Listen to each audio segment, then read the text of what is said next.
recommend one or two of them that you should check out now. And it's finally time to check out the definitive edition of the GTA trilogy. Alright, let's jump into this first news story here, which is just a fun one. I saw this going around on Twitter yesterday, and then I saw one of the people tweet it to let me know it was real.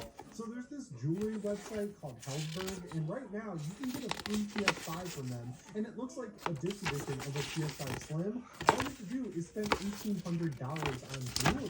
So obviously this isn't the best deal in the world, but if you're rich and you've got a girlfriend or a boyfriend or whoever, and you want to get them some like jewelry, you want to get them some jewelry and get a free PS5 in return, it honestly should work out for that one very specific person who wanted to spend $2,000 on their significant other for Christmas and also wants a PS5 for free. Obviously, I don't think anyone should actually do this. I think the best route to go would be that now confirmed deal that Sony is running.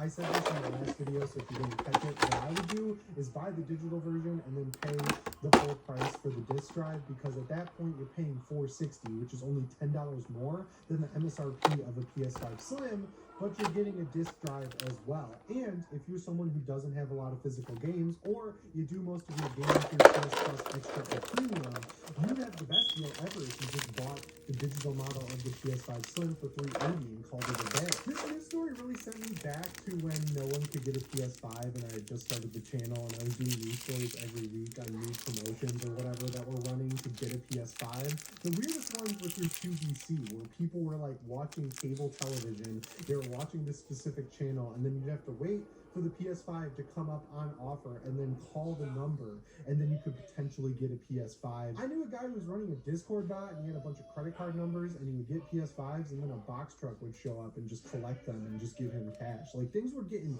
crazy out there. I got mine through Amazon. I did the pre-order on day one. It worked great. I just went there when the pre-orders opened up. I pre-ordered a PS5 and I got one. I didn't go through any trouble, but I remember all your guys' comments back then being like, I want a PS5 so bad and I just can't get one. So we're far, far away from that, but now you can pay $1,800 and get a free PS5. Now they can't even get rid of them. But anyway, that brings us to the second news story here, which is me talking about Xbox a little bit, but I'm going to talk about Sony mostly because Xbox apparently is just going to bring everything over to the PlayStation in the future. So Phil Spencer did an interview with Bloomberg. The cool thing he talked about was the handheld that was promised to us in like this year or next year, and it's now a few years off. But if Xbox is making a handheld, that makes me believe even more that Sony is finally giving us the PSP3 that we've been asking for years now, or at least I've been asking for. I don't really know how you guys feel about it, but I really want a next generation PlayStation handheld that can play the console games. But the real story that's making the headlines is that he confirmed that when it comes to porting games over from Xbox to the PlayStation ecosystem, there is no red line. And if you've been watching what Xbox has been doing lately, this isn't really a surprise. I mean, beyond the fact that they've already ported over a few games, look at what they're doing with their biggest franchises. We got that update, the 343, they have new leadership, they're changing the whole way they make games, and the first thing they teased was a really decent looking remake of Halo Combat Evolved. And we know over at the Coalition, instead of doing Gears of War 6, they're working on a prequel game that takes place before Gears of War 1 called Gears of War E-Day. Now, why would Xbox be going so hard into making prequels or